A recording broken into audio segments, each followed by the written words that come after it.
Ya, baik. Assalamualaikum Pak Pen, apa kabarnya hari ini? Waalaikumsalam warahmatullahi wabarakatuh. Alhamdulillah sehat Pak Ali. Ya, hari ini Pak, sebagaimana yang sudah kita bahas beberapa hari yang lalu, jadi hari ini saya akan melaksanakan diskusi atau berbincang-bincang dengan Pak Pen. Kira-kira pada waktu Pak hari ini? Kebetulan lagi santai Pak Ali. Ya. Bagaimana di sekolah Pak? Kira-kira hari ini? Alhamdulillah tidak jadwal di Iya.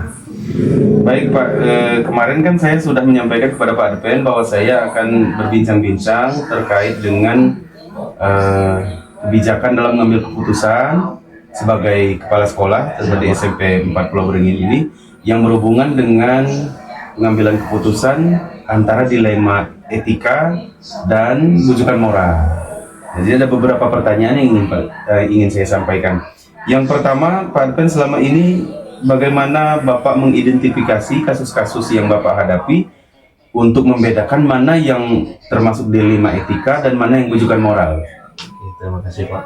Sebelumnya saya akan melihat dulu kasus tersebut apakah melawan hukum atau tidak. Jika itu melawan hukum berarti benar lawan salah. Kemudian jika kasus itu tidak melawan hukum berarti itu benar lawan benar, berarti itu adalah dilema etika. Oh, ya. Nah, kalau saya boleh tahu Pak, selama ini bagaimana Bapak menjalankan pengambilan keputusan itu, terutama untuk hal-hal atau kasus-kasus yang merupakan pilihan antara benar dan benar, itu dilema etika?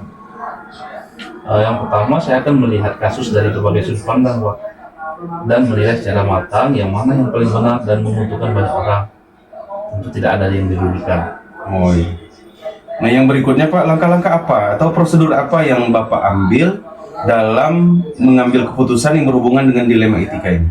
Langkah-langkah yang biasa diterapkan yaitu yang pertama menentukan penyebab masalah, kemudian siapa yang terlibat, dan menanyakan kepada orang terdekat, serta berdiskusi kepada warga sekolah, membuat beberapa solusi keputusan, dan menimbang beberapa solusi yang bisa dijadikan keputusan.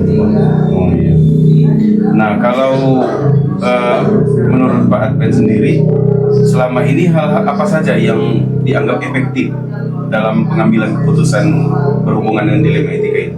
Sebelum mengambil keputusan, yang pertama kita harus menganalisis dulu, kemudian kita akan menentukan solusi sesuai dengan peraturan norma dan mengedepankan kepentingan orang banyak. Nah, yang berikutnya ingin saya tahu Pak, kira-kira tantangan yang selama ini Pak Adpen hadapi, terutama di SMP Negeri 4 Pulau Beringin ini dalam mengambil keputusan yang berhubungan dengan dilema etika ini apa saja?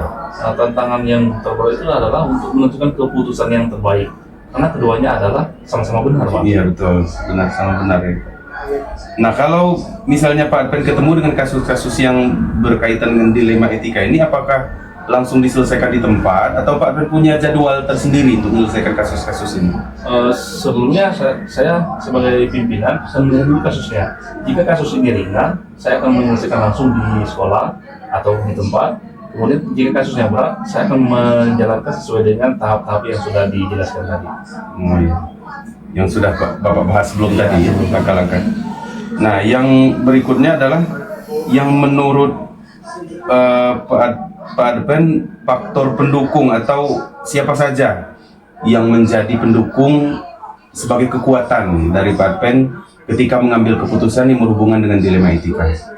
Yang bisa kita lihat itu sumber daya manusia kita, kan SDM yang ada di lingkungan sekolah, yang terutama kita bisa mengajak warga sekolah, kemudian stakeholder yang terkait, wali murid, dan orang yang mempunyai kedekatan dengan orang yang mempunyai masalah ini, sehingga kita bisa menentukan langkah-langkah yang tepat. Oh iya. Nah, yang terakhir nih Pak Adpen, sebelum kita mengakhiri bincang-bincang, dari yang Bapak sampaikan tadi, kira-kira pelajaran apa yang Bapak ambil atau yang bisa Bapak dapatkan dari penanganan pengambilan keputusan terhadap kasus dilema etika ini? Dalam pengambilan keputusan, pelajaran yang dapat saya ambil itu bisa lebih bijaksana dalam mengambil keputusan tersebut. Oh, iya. Jadi memang sudah dijalankan Pak ya, yang terutama dilema etika, karena memang tidak bisa dihindari di sekolah pasti banyak kan Pak ya yang dilema etika, apalagi dia berurusan dengan benar sama benar, jadi semuanya adalah kedua-dua kebajikan. Betul sekali Pak. Iya, itu saja Pak Arpen yang ingin saya ketahui. Sekali lagi terima kasih karena sudah bersedia menerima saya di SMP ini, dan terima kasih juga sekarang sudah meluangkan waktu untuk saya berbincang-bincang dengan Pak Arpen. Ya sama-sama Pak. Ya, Assalamualaikum warahmatullahi wabarakatuh. Waalaikumsalam warahmatullahi wabarakatuh.